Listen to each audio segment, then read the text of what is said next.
have a confession to make. I seriously considered scrapping everything that I had prepared to say today in the aftermath of Tuesday's election results. But I am not going to do that. While I fear that this moment may go down as one of the worst with respect to women's leadership, I am going to go high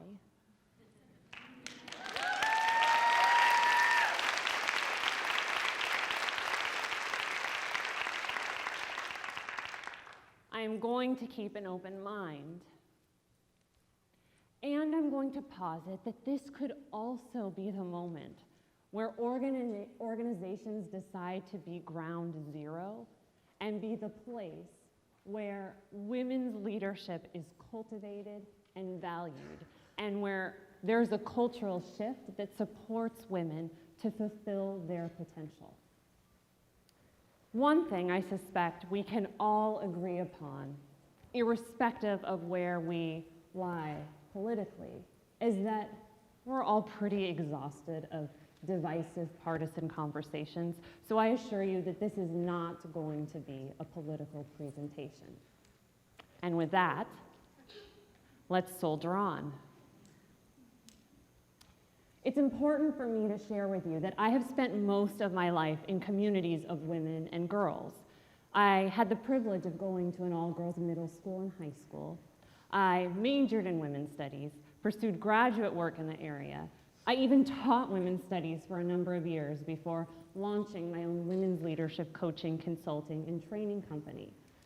So I know that extraordinary things can happen in communities of women. I am the product and a creator of them. But, there's always a but, I also know too well that women's leadership development experiences do not always facilitate the full impact that they are intended to. In the United States and throughout much of the world, there are simply not enough women who are raising their hands and saying, I feel prepared to lead.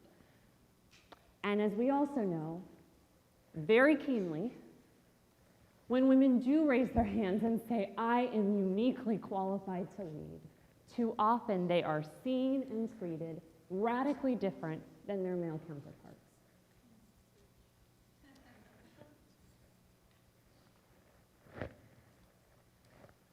About 10 years ago, I had the opportunity to be the closing keynote speaker for a prestigious social enterprise conference. I arrived a little bit early, in time for the participants' pitch fest. Each of the approximately 100 young people in attendance had 2 minutes to present their big idea for how to harness entrepreneurial solutions to solve a big social, economic, or environmental problem. And the pitches were good. The pitches actually were outstanding. Across the board, they were bold, they were well-researched, they were full of heart. The finalists in this pitch fest were voted on by the other people in attendance. The room had about 100 people, average age 25. The makeup was 50% female, 50% male. And I share these details with you so that you can appreciate why, when the finalists' names were announced, I thought I must have heard incorrectly. Because every single finalist's name was male. In a room full of 100 young people, average age 25, not one woman's voice was picked. As I so often do whenever I am stirred up, I started asking questions of whomever would speak to me. And I asked, what just happened? Where are the voices of our young women? And what I heard from both the women and the men was shocking, sobering. Both the young women and the young men told me, well, we were tasked to pick the best speaker. And when I asked what that meant, they told me, well, you know, who projects confidence, who takes up space, who has a lot of volume in front of an audience. What we would call a more masculine model of leadership. And yet when I asked, but who were the speakers that you felt connected to, whose ideas you wanted to champion? What I heard again and again and again were the names of the women. Why? Well, I heard from the young women and the young men that it was many of the women's voices that they felt most connected to because they were vulnerable. They told stories.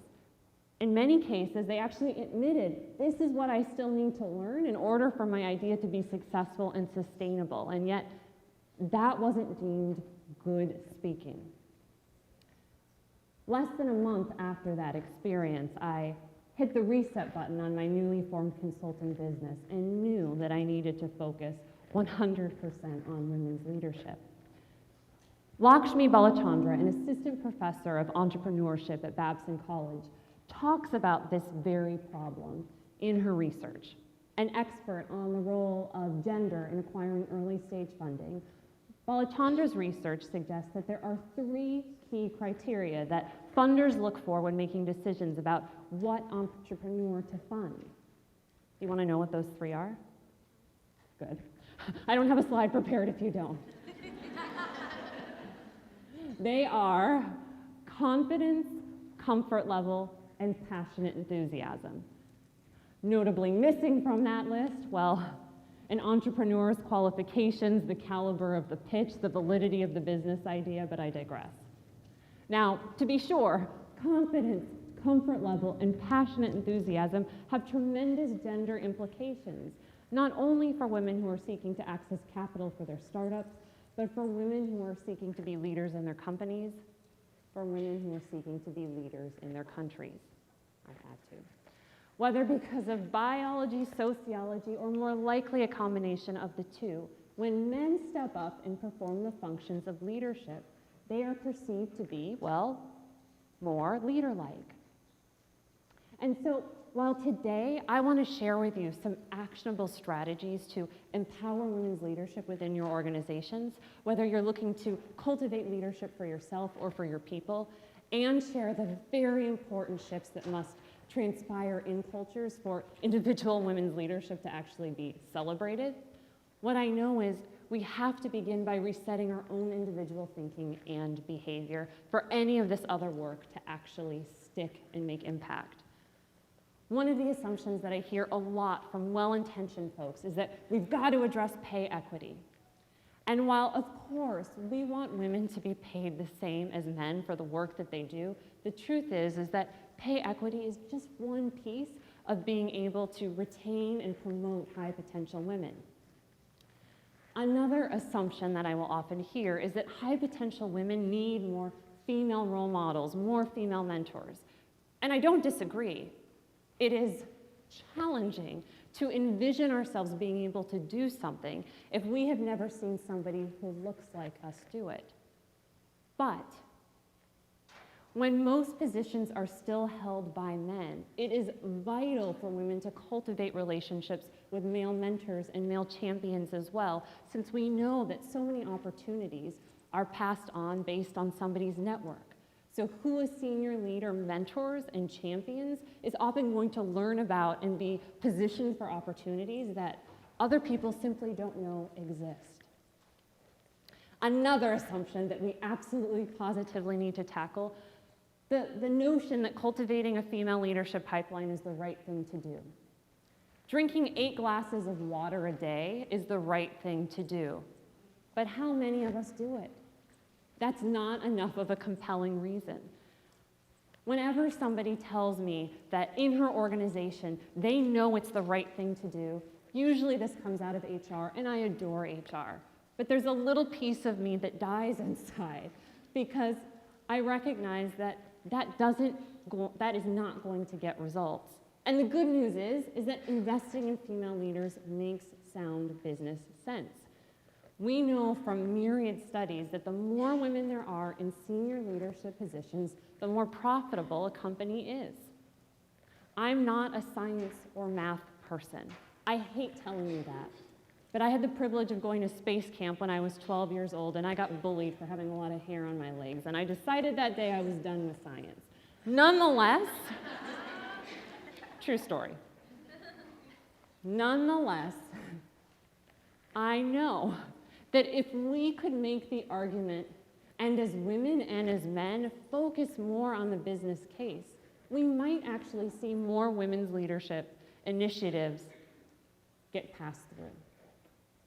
What we also know from research coming out of Diversity Inc.'s top 10 companies for executive women is that women who self-report that they're in companies that are conducive to women's leadership, boards average approximately 27.5% women. Women comprise almost a third of the senior leadership positions. Overall management, almost 50% female. And 68% of female managers have participated in some kind of mentorship program. Now I want to draw your attention to the last two bullet points, because this is an area where there is some room here. We know that more and more companies are achieving almost, if not near perfect, gender equity at the management level, and yet, as we move into director, VP, senior leadership positions, that's where the chasm starts. So as we start to look at what needs to fundamentally shift in how we develop women's leadership skills, we don't want to reserve that leadership development for those folks who've already made it to the director or VP level. We want to start earlier, before women start leaking out of leadership pipelines. With respect to dangerous assumptions, I hear a lot, we need to have more women in leadership development programs. Now, to be clear, I do not disagree with that. However, the way we develop women's leadership needs to be re-envisioned. I shared with you that my background is in women's studies, but it's also in theater. I was a theater minor, and I had the opportunity to do some training with one of the Second City training institutes.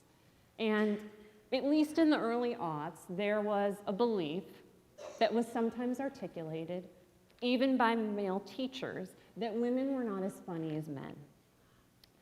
And I can remember being really frustrated by this, and finally having the opportunity to have an improv teacher who was female when I was at one of the advanced levels, Kay Cannon. And in case that name doesn't sound familiar, she went on to be a writer and producer for 30 Rock, New Girl, the Pitch Perfect movies. She's executive producer of Girl Boss, the new Netflix series that's coming. So she knows a thing or two or 20 about humor. And I remember saying to her, Kay, what's up with this? Where do you think this comes from? And she said, I believe that the issue is that comedy, humor, it's all about being comfortable in your body. It's about trusting your instincts. It's about going with your first decision and not looking back. And that is something that does favor men and how they think and how they behave. Well, when I went on to do graduate work in the areas of women's leadership and adult learning theory, what I discovered is that Kay's musings were actually spot on. The way women learn and perform best is through rehearsal and role play. So when we think about what does women's leadership need to look like in order to empower women to cultivate the confidence as well as the competence to lead, well, it means that the programs we create must give women opportunities to get up on our feet and to practice the real-world leadership skills that in many cases we simply haven't yet had an opportunity to perform. In those women's leadership experiences, we have to have opportunities to take risks, to fail, and to get back up again. And in that process, receive real-time behavior-based coaching and feedback so that we can solidify the mindset, the skills, and the behaviors that are working, get rid of the ones that aren't. It's that experiential leadership training that is going to help us to boost our sense of worthiness and ultimately enable us to transfer our learning into higher leadership aspirations and into higher and sustained leadership performance. This is not to say that mentorship programs, books, conferences, professional development opportunities don't matter. But if we don't give women opportunities to actually get a little dirty, to role play, rehearse, what we know is that confidence and competence, it's not going to happen. Now, I would posit that single-sex leadership development environments do this best. And I'm certainly not the only person who has ever said this. Many of our most profitable companies understand the business case and have their own women's leadership development programs. What we know is that for women, academic achievement goes up, as does ambition, in single-sex colleges. 30% of Business Week's rising female stars graduated from a women's college. 30% of board members of the Fortune 1000 did, and so did Hillary Clinton. Now, in addition to saying we need to create an environment that's experiential where women can get up, they can actually try leadership out, they can get coaching and feedback in the process, we need to understand, well, what are those competencies that are not only important for leadership, but that for women, because of biology, sociology, whatever you want to attribute it to, need to be cultivated in a different way so that we're training appropriately. From doing this work practically, I've identified that there's 8 core competencies that women's leadership development experiences need to engender. First, they need to be rigorous in empowering women to be effective interpersonal communicators. Specifically, what this means is that women need to be able to identify their own authentic communication and influencing style and stop trying to follow a masculine model of communication. At the same time, what this means is that women also need to practice as well as learn flexing their communication and influencing style when they meet somebody who has a different one in order to be of maximum impact. It means that we have to be able to eliminate words that hold us back. Words like just. I just wanted 10 minutes of your time. Rather than I want 10 minutes of your time. Phrases like I'm sorry. I'm sorry I stepped on your toe. I'm sorry that I came to this meeting 3 minutes late. Now, this is not to say that we should not take responsibility for genuine mistakes, but it does mean we have to stop undermining our influence by apologizing for being in the room. A second competency is negotiation. Now, whenever I say this, inevitably there are employers who will look at me and sometimes say outright, are you saying I need to teach my female employees how to negotiate their salary with me? Salary is about a lot more than negotiation. Negotiation is a lot more than just salary. Women need to understand how to be able to negotiate for what they need to be successful in the role. More team members, more time, whatever it is. Women need to understand how to negotiate on behalf of their organizations and on behalf of clients. The third competency that women need to be able to cultivate experientially is being able to present a persuasive case. How to argue on behalf of ideas without having to surrender their authentic communication style. How to make requests that ask people to take bold action, and how to adopt the nonverbal body language that's going to support that message rather than compromise it. The next competency is facilitating learning and growth for others. For too many women who feel like their success is predicated on perfection, there is a tendency to micromanage. And women need opportunities to learn how to be able to delegate and empower the people lateral and behind them so that they can focus on the higher level tasks that are actually going to be what determines whether or not they are perceived to be effective leaders. Giving and receiving feedback. How to be able to give feedback that is timely, not waiting just for performance reviews, but being able to deliver it immediately when something needs to be corrected. How to give feedback that is specific, that is focused on behaviors, and that empowers people to be able to take responsibility for their own learning, their own thinking, and help them be able to set aggressive self-development and professional development plans. At the same time, women leaders need to understand how to receive feedback with grace and gratitude, and to be able to discern when somebody is giving feedback that is a projection of their own insecurity, and not internalize it, but know how to brush it off. Women leaders need to also understand how to be able to navigate through change and conflict, real conflict and perceived conflict. The number one area where I wind up working with individual female leaders is how to navigate through that sensation that comes up in the body when they have to say something or they want to say something and they suspect that other people are not going to like what it is that they have to say.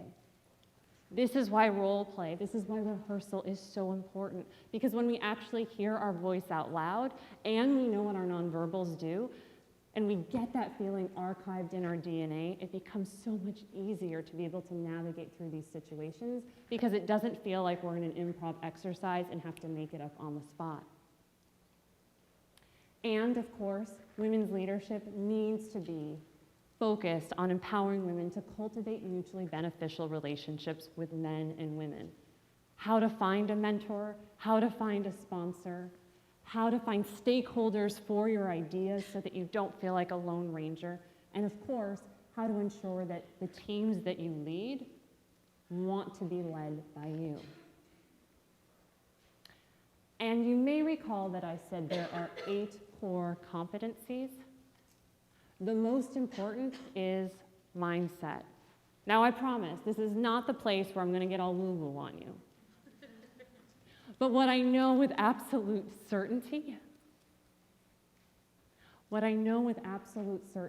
is that we can do the work of cultivating behaviors and skills, build networks of support. But if the self-talk we're carrying around in our head is perpetually telling us we're not enough, or people might find out we're a fraud, ultimately, none of the skill development is going to matter. And this is something I know a whole heck of a lot about because for more years than I care to admit, I had a mindset that was always focused on obstacles rather than on opportunities. And I can trace that back to about 3rd or 4th grade. I didn't dare put a picture up of me in 3rd or 4th grade, so this one will have to do. But around this time, I went to the orthodontist with my mom because I had been sucking my thumb pretty much since about 5 minutes after my birth. And by this point, I had a lot of work that needed to be done. So we went to the orthodontist. We learned that I had a tongue thrust, meaning that when I would say certain consonants like P or S, my tongue would come forward. So I got this little device in my mouth that had these spikes, and that way when I would talk, my tongue would get cut and it would train my tongue to stay in the back of my mouth. We're just getting started here, folks. In addition, I got another device in my upper palate that had a spot for a key. And we would turn this key, both my mom and me, several times a day to bring my jaw back into alignment. I also got braces, because what kiddo goes to the orthodontist and doesn't get braces? And I thought it would be really cool to match the rubber bands on my braces with my glasses. So I was rocking a lot of turquoise in this region for a number of years. And last, but most certainly not least, I got headgear. That burlap-looking sack that would go on the top of your head and attach to the rest of the metal accoutrement. I share this with you because shortly thereafter, I went into school one day and had to give a current events presentation. And I remember getting up in the front of the room, looking out at my classmates, and nothing coming out of my mouth. I remember, even though this was almost 30 years ago, closing my eyes, taking a deep breath, starting again, and still nothing came out of my mouth. Somehow, some way, I stumbled through that presentation, and I vowed afterwards that I would never, ever, ever put myself in a position again where I felt exposed, where I could be that embarrassed. And I made good on that for a number of years. The reason I share this story with you is because after sharing it with tens of thousands of people, what I know is that almost every single woman has had one of those headgear moments. Now, to be sure, so have men. But women have a tendency to hold on to that and use it as a reminder of what they can't do, rather than replay all the moments where they were successful. And as a result, we play safe, we play small, we don't live up to our potential. A co-founder and I are working on a girls and women's empowerment t-shirt line, and this is one of our slogans. And I truly believe that our brain can be our best feature. With that said, with respect to women's leadership, we have to understand from the neuroscience that we need to teach women, we need to teach ourselves how to be able to shift that inner dialogue. And that begins first by recognizing it. Most of us at any given moment have one of three voices going on in our head, assuming we are remotely mentally stable. Then we might have more. But that first voice is the voice of the critic that says, I'm not smart enough, I'm not funny enough, I'm not pretty enough, I'm not experienced enough, I'm not something enough. The second voice that we might hear is the voice of the cop. And that voice will say to us, there's the right way to do leadership, there's the wrong way to do leadership. There's the right role for me, there's the wrong role for me. When we get into that cop thinking, we don't see the gray, underutilized space between the two poles where usually the most innovative ideas come from. And then for a lot of us, the third voice we might have is the voice of the cheerleader that says, it is fine that I'm working longer and harder than everyone else. That's what's going to get me noticed. Or, totally cool that my partner's out of town, my kiddo is homesick, and I need to be at work in an hour, and I don't know what the heck I'm going to do. I'll figure it out because I always do. When we allow the cheerleader to go unaddressed for too long, we get sick, we get tired, we underperform, we burn out, we leave. So with respect to women's leadership, the most effective programs prioritize teaching women how to be their own coach so that in those moments when they need to speak up, like every 30 seconds, we have the ability to actually be in dialogue with the self-talk. So when that critic voice comes up, we ask ourselves a question. I'm not smart enough, I'm not funny enough, I'm not pretty enough. What is evidence that that's not actually the full story? When the cop comes up, we train ourselves to ask the question, okay, what if it's not A or B, but what might C, D, E, F look like so that I can at least consider it?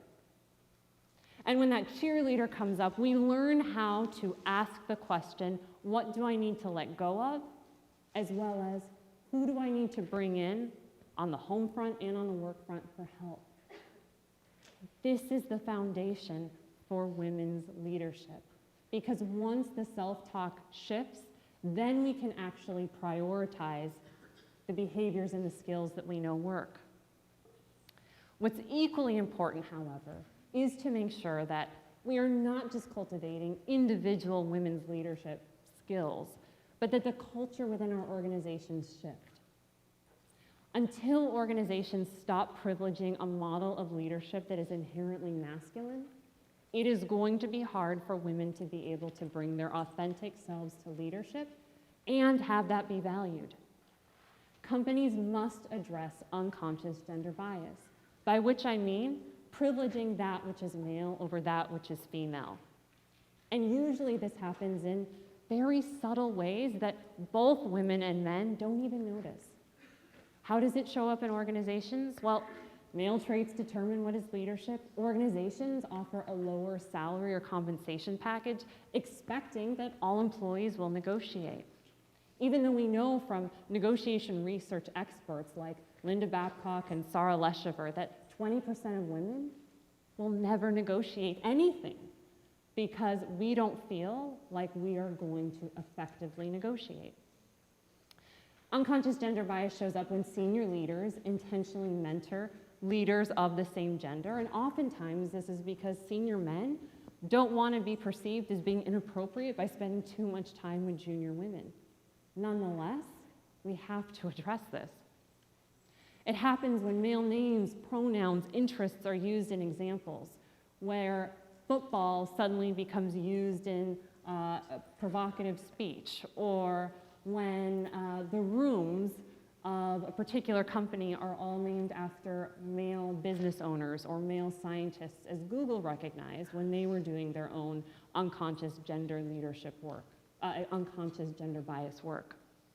And it also shows up when feedback is actually different for women than it is for men. Some really great research coming out of Stanford at the Clayman Institute has shown that managers, both female and male managers, are more likely to critique women for coming on as too strong in their communication, for the same communication that they do and men do. And at the same time, when women are praised, oftentimes those accomplishments are not allowed to be their own, but are attributed to a team. What we know from the same research is that in performance reviews, women receive 2.5 times the amount of feedback about, quote, aggressive communication. And men's reviews contain twice as many positive words associated with confidence, with assertiveness. It's easy to think everything is wrong in our organizations, and organizations are, part of the problem. And I'm not saying that's not necessarily the case, but the truth is, this starts long, long before people come into the workplace. Harvard Graduate School of Education's Making Care Common project did some research back in 2015, surveying approximately 20,000 youth, and discovered that 59% of young girls and of boys preferred a male student council leader. 8% of girls and 4% of boys prefer female political leaders. And on the home front, 50% of girls and boys say that women make better child care leaders. 0% said that men were better. 10% of boys said that boys were.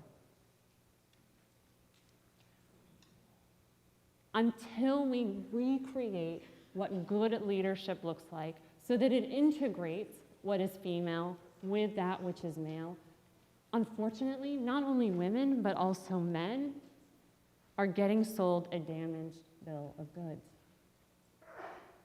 So how do we disrupt unconscious gender bias? Lots of these ways are subtle, but significant. We can begin by asking open-ended questions that challenge stereotypes. A couple of years ago, I had the opportunity to coach a new male CEO on his presentation style. He wanted to give TED-style talks, so we worked on how to bring more vulnerability into his storytelling. And every time that I would show up with a meeting, we'd be in a different room at this company, and I noticed every single room I had been in was named after a male superhero. And so I asked him, truly out of curiosity, are any of the rooms named after women? And he thought about it for a moment, and he said no. And of course, these rooms were named before he ever got there, so there was no blaming. And he said, I think I want to change that before I bring my daughter to work. Little questions that are not packed with emotion and attack can facilitate big change. We can bring men into the conversation early and often. Can we just give a round of applause to the men who dared show up to this session today?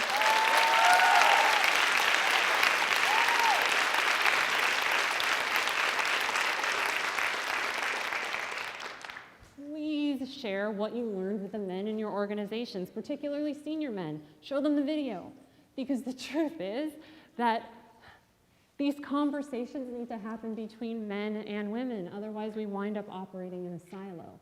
And the worst thing we can do is task women with finding all of the solutions. Men must be a part of these conversations. We can also correct practices that penalize both women and men from being good parents. There is radical, beautiful work that is happening in the world of fatherhood. More and more men are becoming active parents. And it behooves organizations to support this, having appropriate maternity and paternity leave, ensuring that leadership positions are not predicated on stretch assignments that require travel, or working hours that are not conducive to being present for your family so that you can actually do your best work when you are truly at work. We can disrupt unconscious gender bias by taking responsibility for our own stuff. And none of us are immune. I'm not proud, but it would be disingenuous for me not to share that when I was looking for a nanny shortly after my daughter was born, I went on the website where you could check all the things you were looking for, and one of the categories was age. And I made a very specific decision to choose women who were 50 and older, because I figured that if a woman didn't have a child at home, she was more likely to show up for work every day. And while it does not make me feel good to share that with you, the fact that this was criteria to me signals that other new moms were probably thinking the exact same thing. We have to start with us.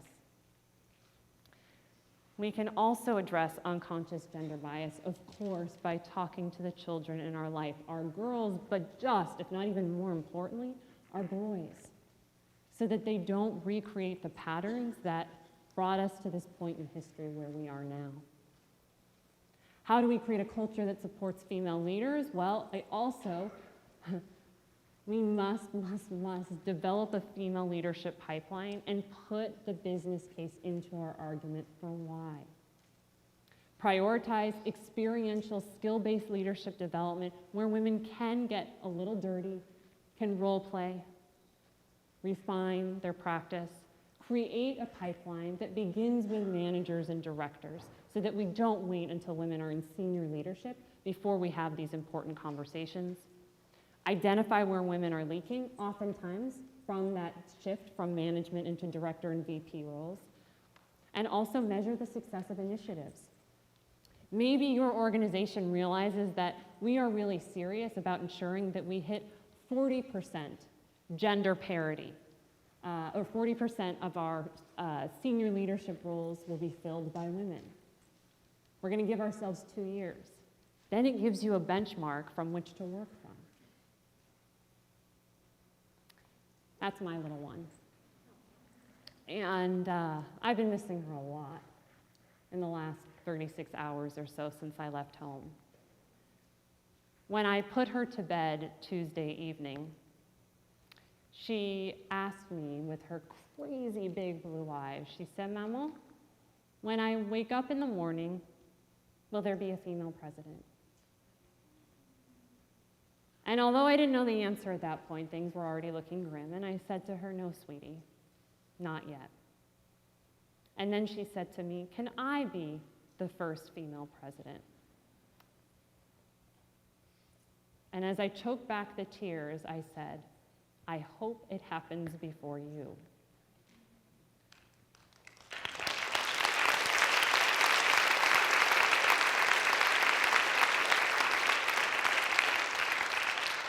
I don't want my daughter to be the first female president. I want her to believe that she can be because she has seen other women, plural, do it before her. I want my daughter to live in a world where she is tender and kind, and at the same time, she can be fierce. I want her to trust her instincts. And above all, I want her opportunities to be dictated by her ambition, by her aptitude, by her hard work, not whether or not she has or has not won the genetic lottery. I didn't choose women's leadership development work. I know that it chose me. Although I shared with you that I've not always been a confident gal, the truth is that when I was not much older than my daughter, I did have voice, or what I like to say, Moxie. I can remember being 4 years old on Christmas. And on Christmases, my dad, who owned his own company, would throw a big shindig at our house. He would invite over all of his employees, family, friends, extended family, neighbors. And this particular Christmas, everybody had gone home. My parents were upstairs and had gone to sleep. And I was across the hall in my bedroom, praying harder than perhaps I had ever prayed because I'd made a promise that night that I was going to keep a secret. And although this was back in the day before that expression, snitches get stitches, I still knew that there would be some serious consequences if I spoke up. And yet at the same time, I also knew that if I didn't, I would regret that. So I got up out of my bed, I walked across the hallway to my parents' bedroom, and I told them what I know as the mom of a little girl is probably one of the worst things that a parent could hear, that I was being sexually abused by another family member. I wish that I could tell you that that initial act of Moxie laid the foundation for a lifetime of speaking up and out, but you know that that is not the case. But what I can tell you with almost absolute certainty is why I spoke up. Around the time of my daughter's birth, my mom and I were going through old pictures and old memorabilia, and we stumbled upon an article that she had ripped out of a parenting magazine. The article was about how to talk to your children about what constitutes safe touch. And more importantly, how to tell your children to speak up if and when that ever happens.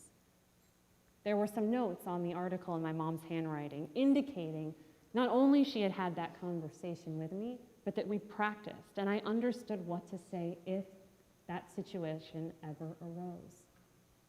I spoke up, something that most kids never do, because my mom had given me the words to do so, and we had practiced them.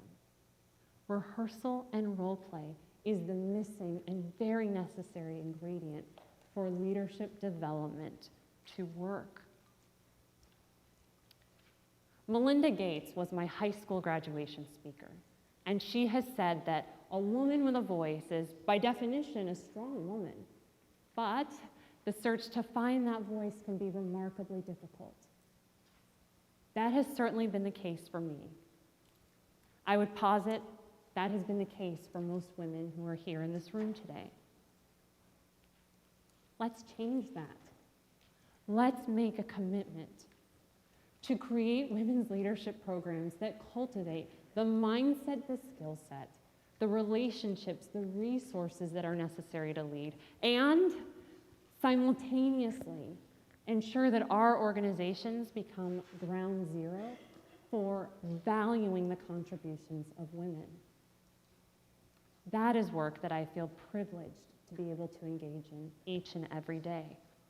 And I trust that is work you will bring back to your organizations for yourself, for your fellow employees, and for the generations of women and men behind you. Thank you.